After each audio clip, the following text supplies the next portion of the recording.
Hello, welcome to another Detailing Yoda video.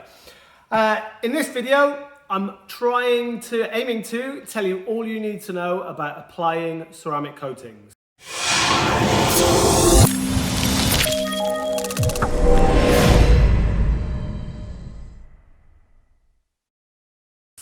This is part 3 of my ceramic coatings video. So after this, please go and check out sort of parts 1 and 2 if you want. That was like an introduction and a bit of sort of myth busting about things. This is the meat of the series, I guess. This is the one that you've all been waiting for, or that you'll get the most value from. And please be sure to stick around to the end of the video when I'll share like an extra bonus sort of tip or two on just how to get the absolute maximum out of any ceramic coating you're using. Just a few sort of really nice to do tips. So be sure to hang around to the end for those. But other than that, welcome to my little channel where I try and help you in any way I can with any aspect of detailing. I am a Rupes authorized trainer for machine polishing. And other than that, I'm a professional detailer of about 11 years now, full-time professional. Never did this part-time, went straight in. Wouldn't advise you to do that. And I try and help you on this little channel with all aspects of the business of detailing, machine polishing, ceramic coating application. If there's a subject you want me to cover, then just bang it down in the comments or jump on the Instagram, send me a message, any way you like really, to see where I can help. So, I've had a coffee. A few of you have noticed I can witter and witter on quite a lot about these things. There's just so much information. So I've had a coffee. I'm going to try and talk quickly and try and get through this for you guys, because you can always rewind and go backwards and forwards, can't you? So, let's kick off, first of all, with cleaning and degreasing. So once you are, and I should just preface all of this with, this is my experience of ceramic coating. So, I've been applying ceramic coatings professionally for 6 or 7 years now. And I have chatted to a lot of manufacturers. I've been accredited by all the big names you can mention, some of whom are very particular and very knowledgeable on how their coating should be applied, and others who are less stringent and sort of have less understanding, I think, of what's going on.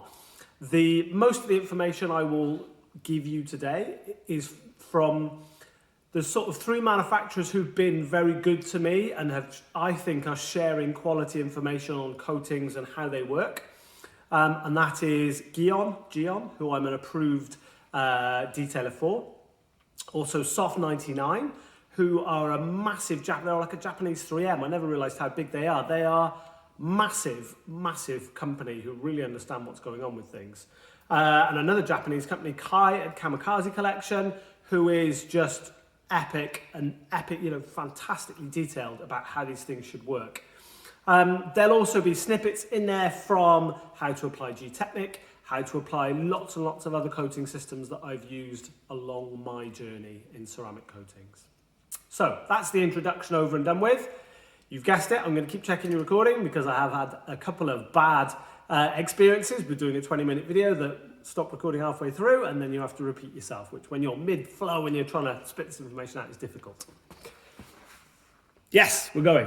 So, first of all, cleaning.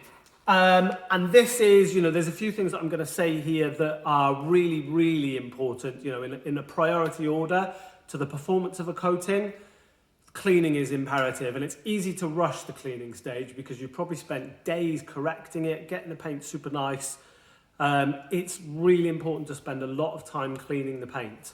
So it's important to use 2 different degreasers. My favorite ones at the moment are the Soft99, actually, silicone off. I would say use something like this or use a strong panel wipe product like Spies Hecker 7010 or the Gtechniq panel wipe, but be careful with that one because it is nuclear strong and will pull out soft paints or some smart repairs or some crazy things. Especially if you have really soft, delicate paint, it can be a bit too aggressive. And I would then also use an IPA and a degreaser type, like Gyeon Prep, which I love. It just has, you've got to remember, when we're degreasing paint, what we're trying to do is remove, and this is a question that came up before, you know, every manufacturer does a degreasing product. Most of the time, those degreasing products are to remove fillers from polishing oils, from polishing compounds, to check our level of correction is what it looks like. When we're wiping down to apply a coating, we're trying to achieve something different. We're trying to remove not just the fillers from our polishing oils, but we're trying to remove everything. We can't have anything there because what we're trying to do is get the coating onto bare paint. So the more wipe downs you can do with different products, the better. And you need a heavy solventy panel wipey type product, and you also need like an IPA degreaser. Don't use pure IPA, don't even use like 50-50 IPA.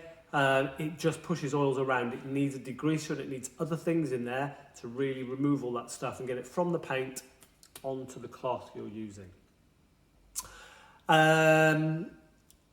Big subject, cleaning, but you just can't do it enough. The other key thing that's really become apparent to me is all of this stuff needs to be done above about 15 degrees C. To a degree, the warmer the better. You need the pores in the paint to be open. If you're working in a workshop that's 5 or 10 degrees, like you can be over the winter, that's not heated, when you locally polish an area, the pores in the paint can close, and they will close with silicons and oils and everything from your polishing compounds in them. If you then wipe down at an ambient temperature of 10 degrees, that pore will never open. So you've got a pocket of trapped oils and greases and all sorts of stuff. So what we need to do is somehow warm the paint back up, let that pore open, and then when you do your degreasing, you're cleaning right down into those paint pores. Super top tip there. Okay, so that pretty much covers it on the cleaning aspect. Straight into the application. So what's important to mention really at this stage is, you know, all the manufacturers are different. Every coating is different. What I'm going to cover here is application is one of those areas where all the manufacturers have a different idea. It's so hard to test because all these coatings are a micron thick. It's very hard to test which application is better. I tend to stick with whichever one is recommended by that manufacturer, especially when you're approved professionally by a manufacturer. You know, you've got to just do it the way they prescribe, even if you maybe don't agree with it or whatever. I think, especially on the application side, you've got to just do it the way, you know, they prescribe, really. So there are quite a few different theories on this. And what I'm talking about really is, so they're similar in a lot of ways. So almost every ceramic coating manufacturer these days uses these little foam blocks in one way or another. Nice Gyeon one, nice Kamikaze collection one. With a little bit of micro suede that goes over the top, and then you drip some coating on and then you apply it to an area. Where they differ is in what size area and the sort of pattern that you need to do. So most are a 1 to 2 foot square area, and that really is personal preference. I think you'll get, it's just an experience thing. You know, if you use sort of 5 drops of a coating to a 30 by 30 area with any coating, you won't go wrong. Some people use more. Gyeon recommend with all of their coatings apart from pure, I think, to use a lot of coating, really get a lot of coating on there, which I honestly don't ever think is a bad thing. The more coating you get on, it might make buffing a bit more difficult, but at least you've got the maximum opportunity for it to contact with the paint. The interesting thing I want to talk to you about is the pattern. So, you know, we've got our applicator, we've put our suede over it, we've applied some coating to that. Don't touch the coating bottle to the top. And if it's a bottle that you've used before and then you're reusing, I use compressed air or something to blow any crystals out because they are, you know, they can scratch paintwork quite badly. So we've got our coating on. We've done our however many drops, we've got our suede wet, and we know what application area size we're going to go for. We're in an environment, by the way, I would always recommend applying this inside. There are some coatings I know which say you can apply them outside, but for reasons we'll come on to later, I would always recommend inside. So, interestingly, now we've got our coating ready to put on the paint. A lot of manufacturers have a lot of different methods. So, the first one I ever learned was from Gtechniq, and they do the crisscross method, which is the same as carpro. So they sort of say, this is our application area. Then they say to sort of do this sort of motion, do a left and right motion, and then do an up and down motion, so a crisscross motion.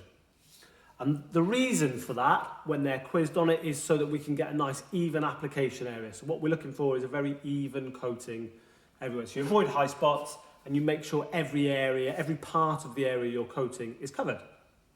Fair enough. So we'll call this carpro Gtechniq. The next conversation I had on this in life was with Kai at Kamikaze Collection, who has a completely different view on it. So Kai's view is you only do one set. And Kai's view is that you use a very slow arm speed. If I was coating this area now, he would say to use this kind of an arm speed, where most of the other manufacturers want you to do this sort of arm speed. So Kai's view is you do 2 to 3 drops, not much at all, and then a very slow arm speed with like a 30% overlap, but you only do the pattern once. And he says that's all to do with coating thickness. If you apply it twice, the coating gets a lot thinner. And the key thing for a performance of a coating, in Kai's view, is a thickness of layer. If you haven't got the thickness of the coating there, it will perform for a short amount of time, but it won't perform for a longer amount of time. So that's another view.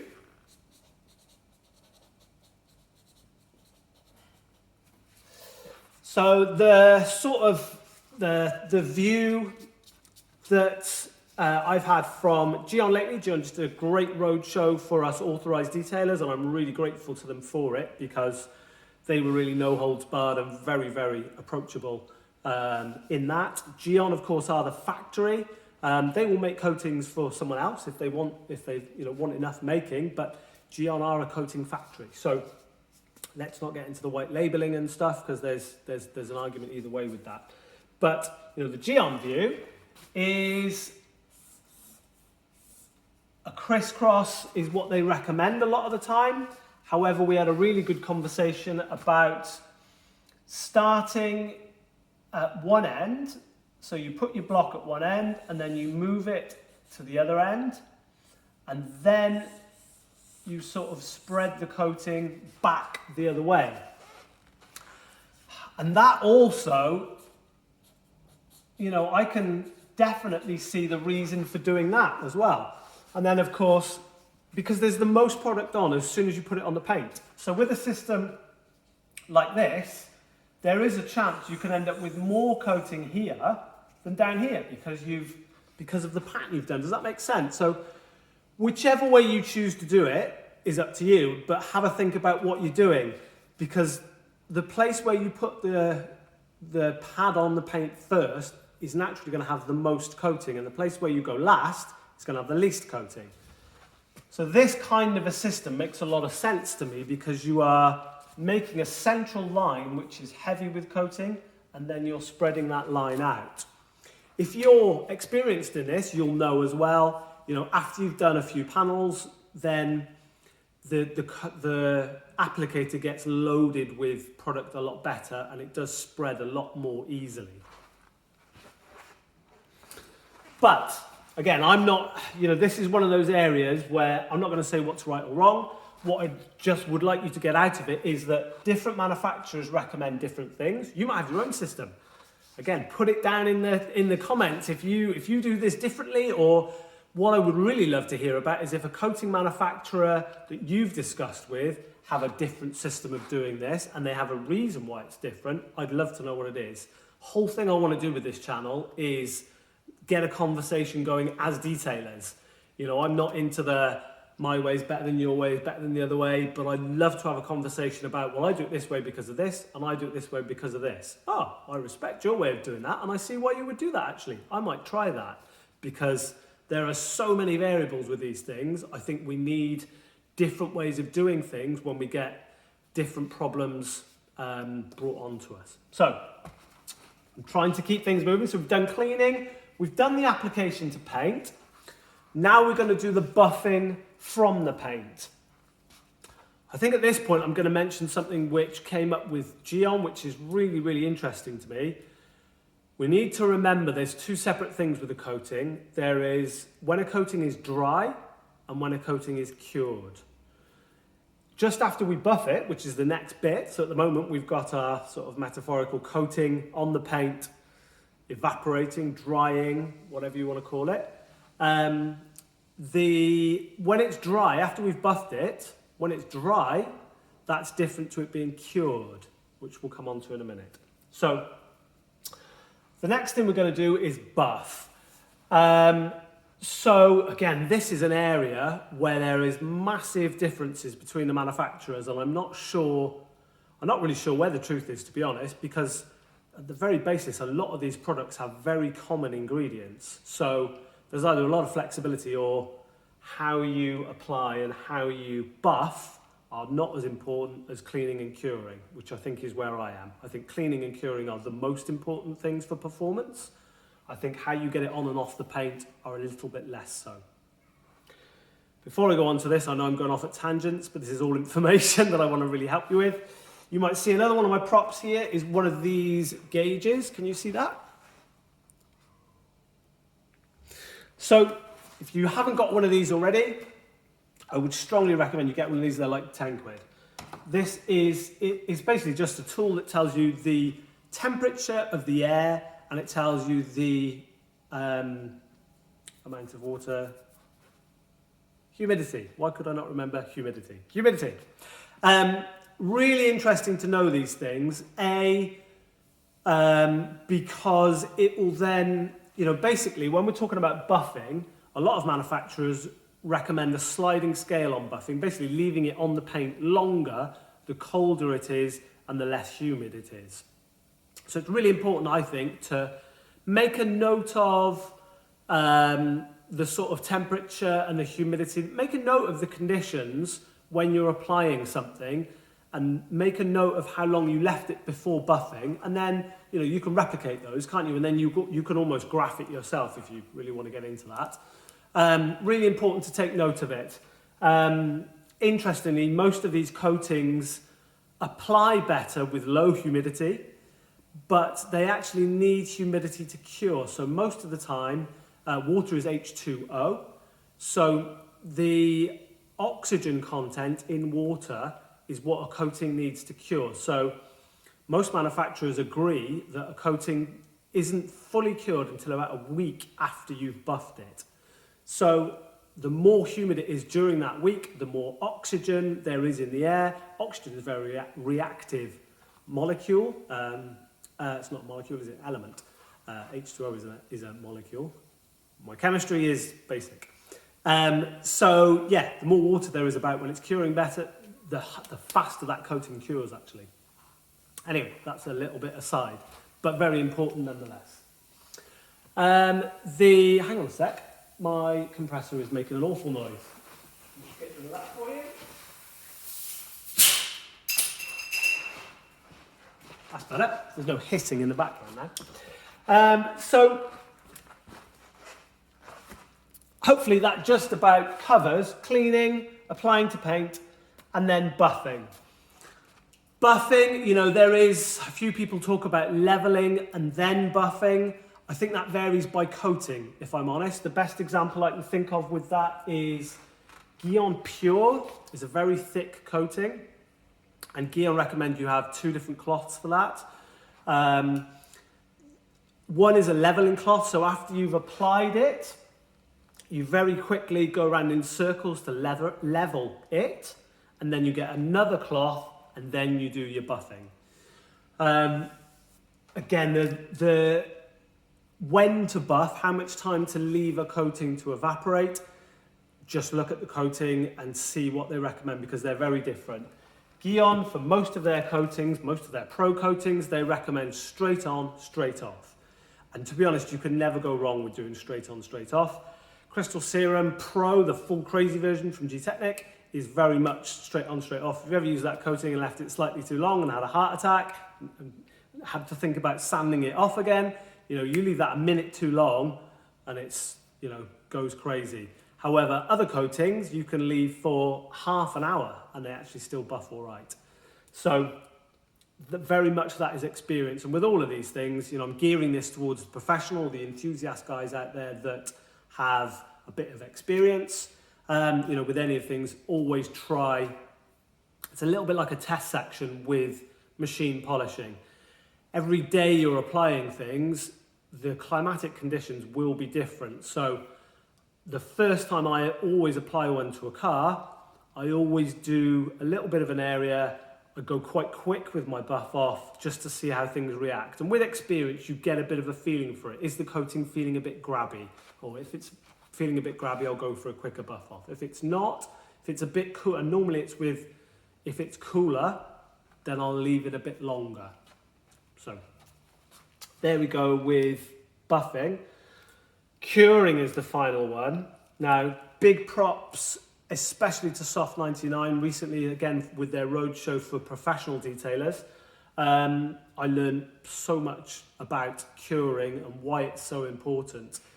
The way to think of it is a coating is dry and it's sat in your workshop and it looks the same. Why would you want to just leave it there? And why would you crucially want to leave it in a workshop and not leave it outside? I'm not a chemist, so I'm going to try and explain this in a basic sort of for the layman terms. But really, when a coating has been buffed and it's dry, you've still got elements, chemical elements in that coating that sort of are open-ended. They want to react with something. And for our coating to perform at its absolute best, you want those open ends to join with other open ends in the coating. However, they could join with anything. They can join with dirt in the atmosphere. They can join with other chemical elements. They can, they are very, very ready to react with things. So anything that's around in the atmosphere, in the environment, they can react with. What that means is if you let the customer take the car away and it rains heavily that night, all of the water, and rain is not pure water, is it? There's a lot of other things in rain. All of those contaminants will react with it and stop the coating reacting with itself and what's called cross-linking and properly bonding. And it's the way it was also described to me is it's a bit like a tree. When you've just finished buffing and it's dry, the coating is a lot like, a young tree. It hasn't really put roots down. That during that curing process, that's what it's doing. It's really anchoring itself into the paint, and sort of like like a mat. It's really anchoring itself to the next molecule across, and that's all this is happening on a really microscopic level. So curing is really important. A, that you keep the car inside, and B, that you keep the car at a good temperature. I would say 18 degrees plus is a good thing. So good rule of thumb, one that I've always used and has always done with me well, is 24 hours after you've finished your last layer of the coating. That is the minimum amount of time it needs before it goes to a customer. And obviously, a lot of coatings have like a wipe over sacrificial coating that you put on that protect it for those 7 days. Some do, some don't. Your mileage may vary, etc., etc. So that's really, the fourth part is the curing part. They're all different, but really important to understand what's going on during that process. So I hope this has been of use to you. I think this is the most sort of the important bit, really. So if you've hung on from the beginning and you've said the bonus, you're waiting for the bonus tip, well, here it is. In my experience, the most crucial stages are the cleaning stage and the curing stage. So if you can leave the car inside rather than for that 24 hours, for 48 hours inside, and even more crucially, it's like a bonus tip, above 20 degrees C. You know, I strongly believe we're getting to the point with detailing where if you want to apply ceramic coatings properly, we can talk about PPF, but you definitely need it for PPF. You really do need a heated studio. Maybe this is bonus tip 3. If you can let that coating cure in a more humid environment, so anywhere up to about 65-70% humidity is great for applying a coating. A little bit less is even better. But if you can then get that humidity up into the 70s or 80s, your coating will cure better and be more bulletproof and last longer. Okay, guys? So hope this has helped you. Sorry it's gone on again a bit more. I suppose, you know, goes without saying, this, we're all professionals, but, you know, once you've applied it and once you finish your buffing stage, go around it with a light source. The other thing, another bonus tip, I guess, is if you've done it in a workshop, it's worth, and it's not pouring down with rain, it's worth just taking it outside quickly, so long as it's dry, and just having a really quick walk around to check the high spots, because there's things still that sunlight and natural light can show you that other lights won't. I suppose the final thing I'd say on lighting, maybe there's room to do another video entirely on lighting, but these sort of point light sources that we use for paint correction are not the best for coatings. For coatings, what you want is a diffused light. So if I just dip in here, a diffused light like this, this is more of my mechanic's torch, but a very diffused light rather than a point light source will show you high spots much better than a point light source. So you need a slightly different type of light. And the other thing very quickly is on PPE. I would advise you to always wear a mask whenever you've got anything open that you're applying to a car, especially a ceramic coating. Remember, there's 2 components in there. There is a carrier solvent and there is the actual active ingredient. The carrier solvents quite often can be quite crazy stuff. IPA, kerosene, you know, from what I've heard, from what I know. I wear a proper, have a look at that. That's me because it's mine. You know, a proper organic mask. I always say the good test is, you know, a lot of these coatings have quite a smell to them. If you can't smell the coating when it's open through your mask is probably doing quite a good job. The other thing, of course, is gloves. One of the things I heard from a chemist who makes these things the other day is actually you've got much more chance of absorbing the solvents and stuff through your hands, through your skin, than you have by breathing them, because they actually they're so volatile, they evaporate very quickly. But if you actually get the liquid on your hand, you've got much more chance of absorbing it into your system than you have by breathing it. However, personally, I would always say wear a mask, wear gloves, 100%. Okay, guys, so hope you've enjoyed this part 3. Stay around for part 4, which hopefully I'll do next week. And have a look around on the other channels this week, on the other videos this week. I'm going to put out next video, I think, will be on the new Rupes compounds. If you haven't seen those yet, super exciting. I had a big hour-and-a-half chat with Jason Rose from Rupes about 2 weeks ago now on those compounds. There's some things I can't tell you about them, which I could tell you, and you know, I'll tell you a few person-to-person on a training course. But there's lots of things I can tell you about, you know, them in general. They are very good. So take it steady, guys. Hope you're doing well in lockdown. If you're in the Celtic regions and are still in lockdown, stay at it. I think we'll be let out soon. And to you English guys, enjoy your new freedom. Take it steady. Yoda out.